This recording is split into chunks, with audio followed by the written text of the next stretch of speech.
അസ്സലാമലൈക്കും. ഇന്ന് വന്നിട്ടുണ്ടായിരുന്നത് ഹാഫ് kg വെയിറ്റ് വരുന്ന ഒരു വൈറ്റ് ഫോറസ്റ്റ് കേക്കാണ് കേട്ടോ. അപ്പോൾ അതിൻ്റെ ചെറിയ ഡിസൈൻ വർക്കാണ്. ഇത് വളരെ സിമ്പിളായിട്ട് ഞാൻ ചെയ്തെടുത്തിട്ടുണ്ടായിരുന്നതാണ്. കാരണം കസ്റ്റമർ വേറെ അഭിപ്രായങ്ങളൊന്നും പറഞ്ഞില്ലായിരുന്നു. Half kg white forest cake മാത്രം മതിയെന്ന് പറഞ്ഞതുകൊണ്ട് തന്നെ നമ്മൾ വളരെ സിമ്പിളായിട്ടാണ് ചെയ്തെടുത്തത്. അപ്പം ഇതിൽ ഞാൻ കൊടുക്കുന്നത് ഒരു പീച്ച് കളറുണ്ടല്ലോ, ആ ഒരു ഷെയ്ഡാണ്. അപ്പം ഒരു ഡ്രോപ്പ് പിങ്കും ഒരു ഡ്രോപ്പ് യെല്ലോയും കൂടെ ചേർന്നിട്ടാണ് ഈ ഒരു കളർ നമുക്ക് കിട്ടുന്നത് കേട്ടോ.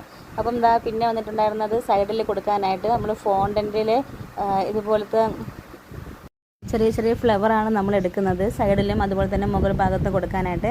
അപ്പോൾ ഞാൻ ആദ്യം കട്ട് ചെയ്ത് വെച്ചിട്ടുണ്ടായിരുന്ന ആ ഒരു വലുതിലാണ് ഞാൻ പേനയും എഴുതി കൊടുക്കാൻ തീരുമാനിച്ചത്. പക്ഷേ വെച്ചപ്പോൾ എനിക്ക് എന്തൊരു ഭംഗി തോന്നിയില്ല.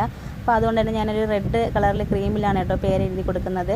അതുപോലെ തന്നെ നമ്മുടെ ഫ്ലവറൊക്കെ വെച്ച് കൊടുക്കുന്നുണ്ട്, സൈഡിലും വയ്ക്കുന്നുണ്ട്. പിന്നെ ഷുഗർ ബൾസ് ഒരു വൈറ്റ് കളറാണ്, അതും കൂടെ ഞാനിങ്ങനെ ഇട്ടെടുക്കുന്നുണ്ട്. അപ്പോൾ കേക്കിൻ്റെ ഫൈനൽ ലുക്ക് വന്നിട്ടുണ്ടായിരുന്നത് ഇങ്ങനെയാണ് കേട്ടോ. അപ്പോൾ നമ്മൾ വീഡിയോ ഇഷ്ടപ്പെട്ടാൽ മറക്കാതെ നമ്മൾ